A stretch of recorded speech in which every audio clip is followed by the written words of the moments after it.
Good afternoon. I am Dr. Sanjay Chavda, Professor, Department of Faculty of Law and Governance, Jyoti Vidyapeeth, Women's University, Jaipur. In this session of subject Fundamentals of Accounting, we will discuss about methods of accounting. There are three methods of bookkeeping: single entry system, double entry system, and Bahis. So in this session we will discuss about single entry system. Single entry system of bookkeeping is also known as incomplete records of accounting. Like as we discussed in our earlier session, that every businessman, whether small or large, they want to know their profit. So even a small shopkeeper, say like even our chai wala or pan wala or a small businessman, those don't have any knowledge of accounting, they also want to know their profit, and they also used to calculate their profit. How they used to calculate their profit without having knowledge of accounting? So the simple logic for them is, suppose they started business with 10,000 rupees and at the end of the year they have 15,000 with them. It means profit is 5,000.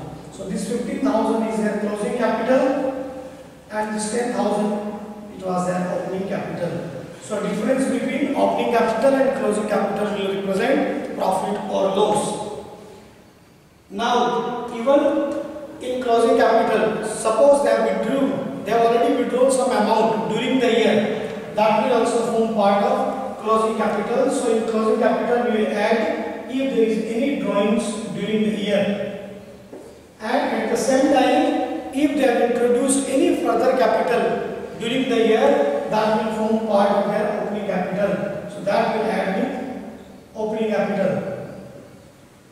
So now the difference of these two, it will give result profit or loss. If it is in plus, profit, minus, loss. Now why this system is known as incomplete record? Because this system used to calculate only their closing and opening part of their capital. This system has no record about their assets. Because in business we have many credit transactions also. We have purchased some assets, we have some liabilities to pay off. So in single entry system there is no record of assets and inventories. So under single entry system of bookkeeping, a trader used to prepare only three sets of book. That three sets are cash book, then debtors account and creditors account. So here cash book means to record all the receipts and payment of cash. How much cash they have received and how much cash they have paid. So they will maintain only record of cash transactions. Other than that cash book, they used to prepare these two accounts, personal account, that is debtors account and creditors account. Debtor account means, debtors means what? Debtors means the person to whom we have sold goods on credit.